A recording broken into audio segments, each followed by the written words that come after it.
Thank you so much for joining us for another edition of All Angles. I'm Dion Jacksmiller, and we are talking politics because, of course, the RJR Gleaner Group done Anderson polls concluded today with the party standings. And this week we've been looking at the performance of the government, performance of the opposition, and today, of course, the big question was revealed: if an election were called today, who would you be voting for? So let's just bring up the party standing so you can see where it is we are, in fact, and what members of the public had to say. And we did a comparison as well with what pertained a year ago when we did the poll. So today, 26% of respondents said they would vote JLP. This compared to 37% a year ago. 17% said they would vote PNP. This compared to 25% a year ago. 26% said they were not sure, compared to, this is an increase, compared to 19% a year ago. And 31% said they weren't voting, compared to 19%. Now, we're talking about this early on Radio Jamaica on Beyond the Headlines. And after we heard from Matthew Samuda and Dayton Campbell, somebody messaged me and said, wow, boundless optimism coming from both gentlemen in how they interpreted it. So before I go to them, let me go to my other guests because they're back with us. Matthew Samuda, who chairs the JLP's Public Relations Committee, Dr. Dayton Campbell, who is General Secretary of the People's National Party, as well as commentators Chris Stokes and Nadine Spence. And Nadine Spence, let me kick off with you. Are you looking at these figures and I don't know, what's your feeling when you look at them? Optimism, pessimism, what are you seeing? Concern, I suppose I'm a little bit pessimistic then in terms of our voter participation. Concern for what is happening in terms of how people now feel about both parties, because in this case, both parties are losing ground among the voters. And even though we're at a point where you know, things in Jamaica right now are tough because of the COVID pandemic and how the realities of it have affected people, and it's not just particular to Jamaica in respect of what is happening and how voters are reacting to governments in power, but the fact that so many people are indicating that they have no interest in what is happening is of concern. The other issue that I'm concerned about, and perhaps Matthew and Dayton can address this later on, is my own critique of both parties. I think both parties do very little to engage voters, the new voter, the non-traditional voter. And I don't see this interest in getting a younger generation enrolled in the parties and becoming interested in the party politics and wanting to participate, wanting to be voters. And so I think that if that is not happening, you're going to find more and more people becoming disinterested and not being engaged around matters of electioneering and around issues of selecting their government. And this is, of course, problematic. So I guess my view is somewhat, I don't know if I'm going to predict that this is going to happen for 3 years from now when we have another election, but for now it is concerned.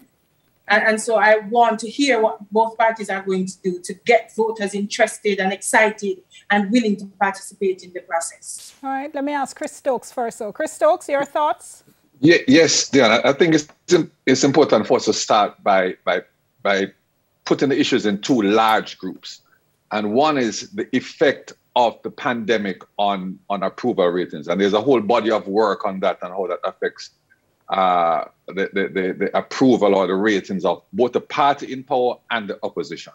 And hopefully today we get to delve into that a little bit. But that macro environment within which the polls have been done explain a lot, I believe, in the general depression of the numbers overall.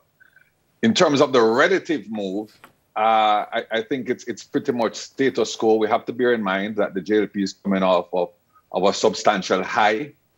I have to say that I'm surprised in an environment where the general feeling about the handling of the pandemic has not been extremely positive, that gap has not narrowed, which gets to my second group, which is party-specific issues. What is going on in the JLP, what is going on in the PNP, and how that affects the rating.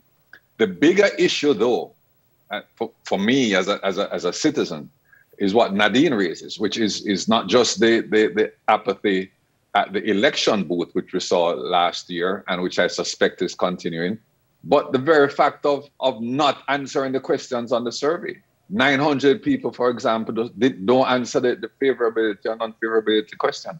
And that concerns me, because it seems to be going in the direction of a disconnect, and therefore you end up at the end of the day being governed by those who rule, which could very well be a minority, which is a concern in a democracy.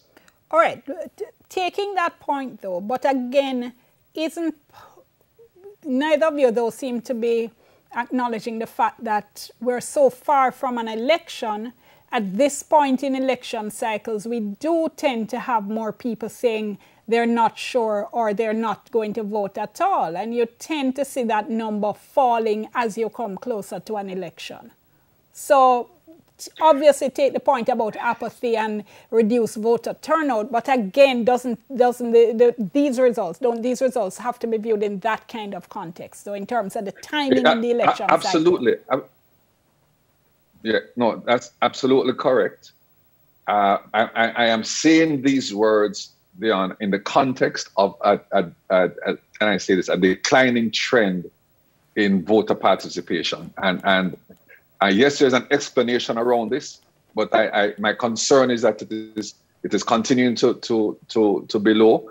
And what does it take to answer a question in a survey? Is it that we are so disconnected, or we only reconnect at the time of election? And then what does that say about how we govern and the importance of government in our lives and policies in our lives, if it is only important around election time? And that's another point we should address later, as to how do we view government and governance? Is it just a ray for my party, or do we look at how they are affecting my life and therefore take an interest in this?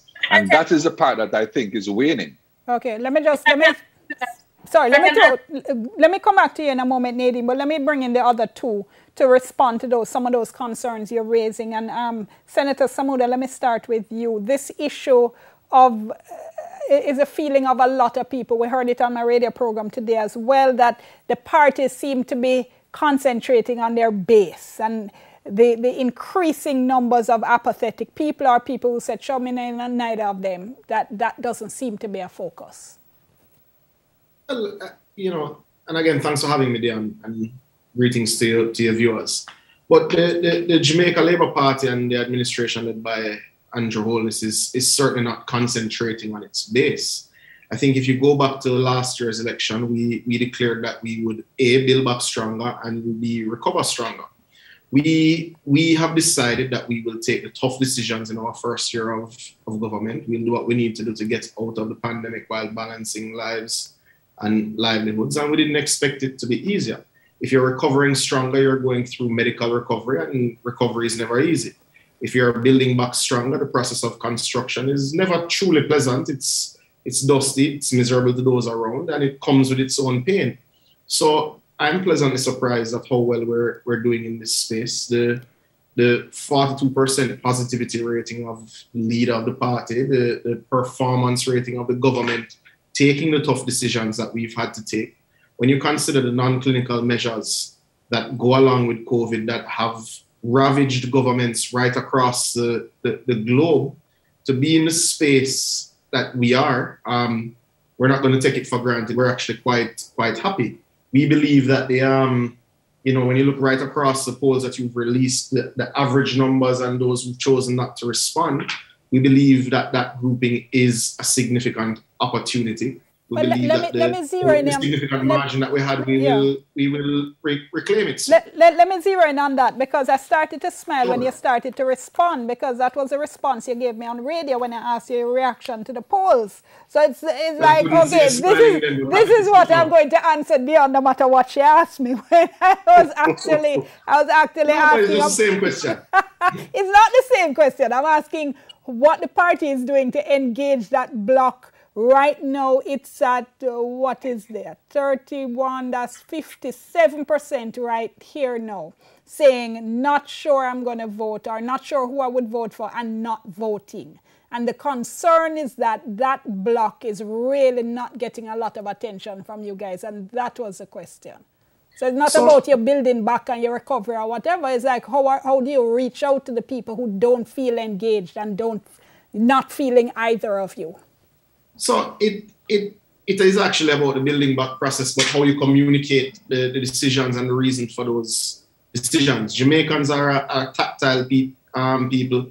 We like to feel connections. We like to see our politicians. It should not be surprising that both parties would have issues when they're unable to quote unquote hit the road, quote unquote engage in the way that we've always engaged. So you will have some natural fall off in that space. From a political level, we continue to manage our digital strategy accordingly. We continue to engage persons through our outreach efforts, albeit on Zoom, not in the way that we would normally reach out to persons. But the apathy was there. Generally, but we don't see the result of the communication strategy with a negative premise. I think when we look at the results of your polls, we are happy with the fact that 1 year in, having to take so many difficult decisions, that we are in pole position. I mean, from a political standpoint, this is not a bad position to be 1 year in.